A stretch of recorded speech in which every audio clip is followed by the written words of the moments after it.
Hello chess lovers, I have a very beautiful game for you played by Frank Marshall on the black side against David Janowski. Frank Marshall was one of the world's strongest chess players in the early part of the 20th century and was the US chess champion from 1909 to 1936, and his opponent David Janowski was a leading Polish chess master.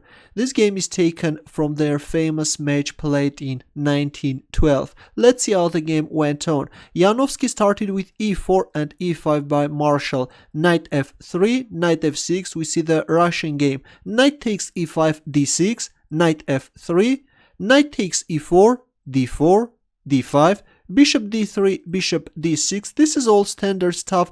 In this position, white is mainly castling kingside, but instead Janowski played c4. White castled kingside, and now comes c takes d5. Well, a bad move. A better move was castling kingside, but after c takes d5, white is starting to face a lot of problems. Here comes bishop b4 check and king f1. Well, if white plays bishop d2, then after knight takes d2, knight takes d2, rook e8 check, bishop e2, black can play queen e7, and it's not quite clear how is white going to castle kingside. All the time black will put pressure on e2 square. Let's go back. That's why after bishop b4 check, Janowski played king f1. Now comes queen takes d5, queen c2, rook e8, knight c3, knight takes c3, b takes c3, and now comes a very strong move by Marshall. You can pause the video and try to find his next move. Ready? He played queen takes f3. Now white can't recapture on f3 because after bishop h3 check, king g1, rook e1 check, white king is getting checkmated. Let's go back. After queen takes f3, white captured on b4, and black is not even going to move away his queen. He played knight c6. We see bishop b2. Already the rook is controlling the first rank, and black played knight takes b4, and it turns out that actually black is sacrificing a piece. But instead of playing knight b4, actually bishop h3 was stronger. Look at this beautiful pin. If rook g1 protecting the g2 square, then knight takes b4 only now. And if bishop takes h7 check, then king h8. If queen d1, then black can exchange the queens and play bishop d7. The threat is bishop b5 check, and also this bishop on h7 is hanging, and white is in trouble. Let's go back. After bishop b2, we see knight takes b4 in the game. Here comes bishop takes h7 check, king h8, and only now white captures on f3.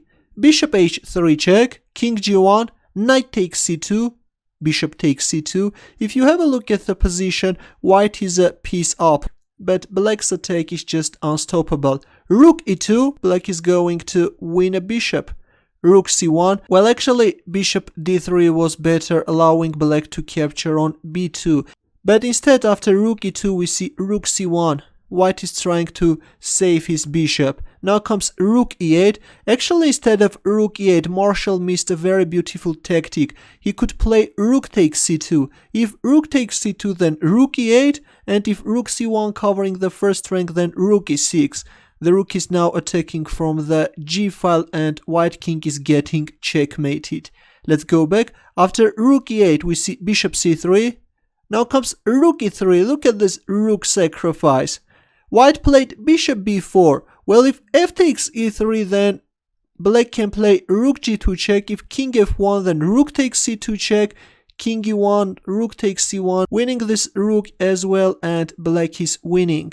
That's why after rook e3, white played bishop b4, but now comes rook takes f3, provoking white to play bishop d1. We see bishop d1, but now comes rook f6, and white resigned. White king is simply getting checkmated. If bishop takes e2, then rook g6 check, followed by rook takes g4 checkmate. A very beautiful and instructive game, I think, played by Frank Marshall. Your comments and questions please. What do you think about this game?